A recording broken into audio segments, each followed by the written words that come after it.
Mulching ও মাচা পদ্ধতিতে অসময়ে গ্রীষ্মকালীন তরমুজ চাষ করে লাভবান হয়েছেন নেত্রকোনার কৃষকরা। ফলন ভালো হওয়ায় এবং বাজার দর ভালো থাকায় উৎপাদন খরচ বাদে অন্তত দ্বিগুণ লাভ হবে বলে জানান চাষিরা। তাদের দেখে এ জাতীয় তরমুজ চাষে আগ্রহী হয়ে উঠেছেন স্থানীয় কৃষকরা। সরজমিনে গিয়ে জানা যায়, নেত্রকোনার কেন্দ্র উপজেলার গড়াডোবা ইউনিয়নের পাতারিয়া গ্রামের কৃষক আলী ওসমান তার কলেজ পড়ুয়া ছেলে সারোয়ার ইউটিউব দেখে উদ্বুদ্ধ হয়ে গত ২-৩ বছর আগে বাবাকে নিয়ে কিছু জমিতে মালচিং ও মাচা পদ্ধতিতে কিংস সুগার জাতের তরমুজ চাষ শুরু করেন। প্রথমবারে লাভের মুখ দেখেন তারা। এবছর তারা ২ একর ২০ শতক জমিতে তরমুজ চাষ করেছেন। তাদের দেখে এবছরে প্রথমবারের মতো ৩৩ শতক জমিতে তরমুজ চাষ করেছে ওই এলাকার বাসিন্দা সুমন মিয়া। কৃষকরা জানান, এবছর পরিবেশ অনুকূলে থাকায় তরমুজের বাম্পার ফলন হয়েছে। প্রতিটি তরমুজ ২ থেকে ৫ কেজি ওজনের হয়েছে। প্রতি কেজি তরমুজ পাইকারি ৫০ টাকা কেজি দরে বিক্রি করা হচ্ছে। এরই মধ্যে নেত্রকোনা, ময়মনসিংহ ও চট্টগ্রাম সহ বিভিন্ন এলাকা থেকে পাইকারি ক্রেতারা জমি থেকে শুরু থেকেই সব তরমুজ কিনে নিয়ে যাচ্ছেন। আরও জানা গেছে, কৃষক সুমন মিয়া কৃষি সম্প্রসারণ অধিদপ্তরের বৃহত্তর ময়মনসিংহ অঞ্চলের ফসলের নিবিড়তা বৃদ্ধিকরণ প্রকল্পের আওতায় তরমুজের প্রদর্শনী করেছেন। তার ৩৩ শতক জমিতে তরমুজ চাষে ব্যয় হয়েছে প্রায় ৯০,০০০ টাকা। ৬৫ দিনের মধ্যেই তার চাষকৃত তরমুজ বিক্রির উপযোগী হয়ে উঠেছে এবং তিনি বিক্রিও শুরু করেছেন। দ্বিগুণ লাভের প্রত্যাশা করছেন কৃষক সুমন। তরমুজ চাষে লাভ দেখে আগ্রহী হচ্ছে স্থানীয় অন্য কৃষকরাও। স্বাবলম্বী হওয়া যায় এবং যে লাভবান হওয়া যায়, এটার জ্বলন্ত উদাহরণ হচ্ছে সুমন এবং সাইম। এরা বছর ইনশাল্লাহ অনেক চাষ করেছে এবং ব্যাপক ফলন হয়েছে। আমরাও আশা করতেছি যে আগামী বছরও আমরা এই ফলটা চাষ করব, তরমুজটা বর্ষাকালীন তরমুজ চাষ করব। আমি লেখাপড়ার পাশাপাশি এটা করার জন্য ইনশাল্লাহ উদ্বুদ্ধ হয়েছি। করতে ইচ্ছুক, মানে করব। আমার বাঁচতে জামাইলাম মানুষ, আমরাও আগামীতে পরিস্থিতি নিছি, আমরা করবো, তরমুজ করবো। তরমুজটা খুব ভালো হয়েছে, ফলন ভালো হয়েছে। করবাম তো, মানে তরমুজ করবাম যে এই লাভবানের লাগে করবাম। লাভবান না হওয়ার জন্য তো আর করতাম না, লাভ হয়েছে দেখে সে আমরা জামাই, লাভ হয়েছে দেখে আমরা পরিস্থিতি নিছি করার জন্য। এই ১-২ বছর যাবত তরমুজ করতেছি। হ্যাঁ, গত সিজন অল্প পরিসরে করছিলাম, এই সিজন একটু বেশি একটু বড় পরিসরে করছি আর কি। এই বছর আপনার ১২০ শতক জমিতে আমি তরমুজ চাষ করছি। ফলন আলহামদুলিল্লাহ অনেক ভালো। হ্যাঁ, বর্ষার সময় একটু খারাপ হয়েছিল, কিন্তু এখন যে ফলন এটা আপনার অনেক ভালো। আর বিশেষ করে যে কালো ভিতরে লাল তরমুজ, এটা হচ্ছে একটা বর্ষাকালীন জাত।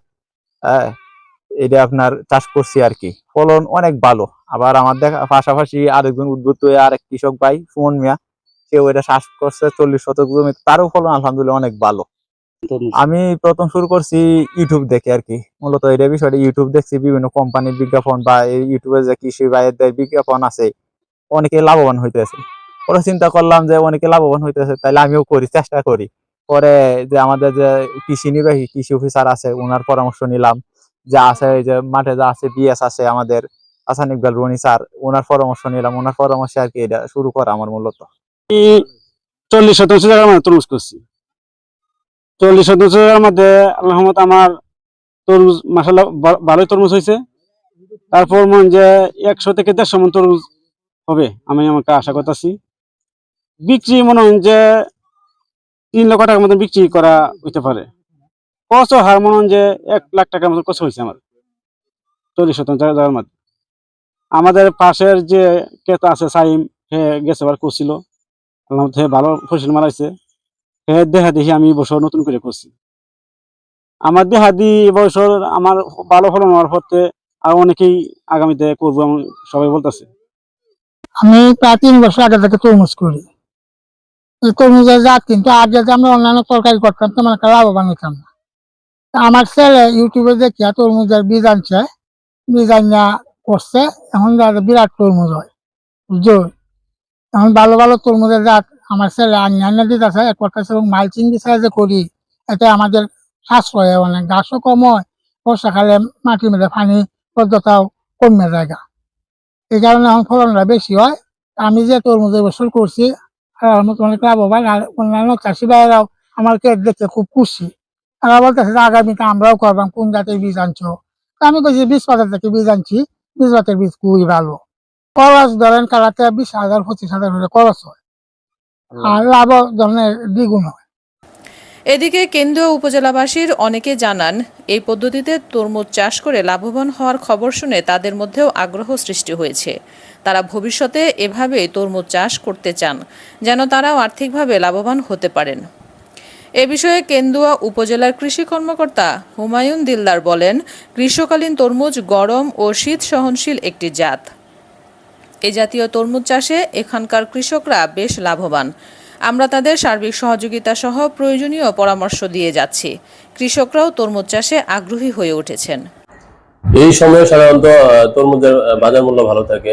আমরা একদম শুরু থেকে দেখা গেছে যে তরমুজের বীজ জার্মিনেশন কিভাবে করতে হয়, বীজ লাগানোর পরে অন্যান্য সকল পরিচর্যা, কুশি কর্তন আর কিরকম মাত্রায় এই তরমুজটা আবাদ করতে হয়, এইসব বিষয়ে কৃষকদের প্রয়োজনীয় পরামর্শ প্রদান করা হয়েছে। পাশাপাশি যদি বেশি পরিমাণে কুশি হয় সেই ক্ষেত্রে কুশি কেটে দিতে হয়, সেই পরামর্শ তাকে দেওয়া হয়েছে। পাশাপাশি অন্যান্য কোনো ছত্রাকের আক্রমণ হয়ে থাকে ছত্রাকনাশক এবং কীটনাশকের যদি প্রয়োজন হয় সেক্ষেত্রে কীটনাশকের প্রয়োজনীয় ডোজ সম্পর্কে তাদেরকে অবহিত করা হয়েছে। আর এই গড়াডুবা ইউনিয়নে বিশেষ করে যে এলাকায় তরমুজের আবাদ হয়েছে সেই এলাকায় তরমুজ আবাদের ব্যাপক সম্ভাবনা রয়েছে, কারণ সেখানে আমি দেখলাম যে প্রচুর পরিমাণে বৃষ্টি হওয়ার পরেও সেখানে জলাবদ্ধতা থাকে না। তো তরমুজ সাধারণত জলাবদ্ধতা সহ্য করতে পারে না, এই ক্ষেত্রে ওই এলাকায় ব্যাপক সম্ভাবনা রয়েছে।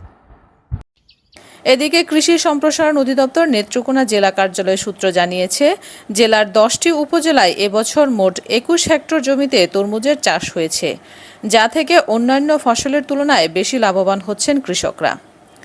সোহেল খান দুর্জয়ের তথ্যচিত্রে জিন্নাতুন নাহার, চ্যানেল 21, নেত্রকোনা।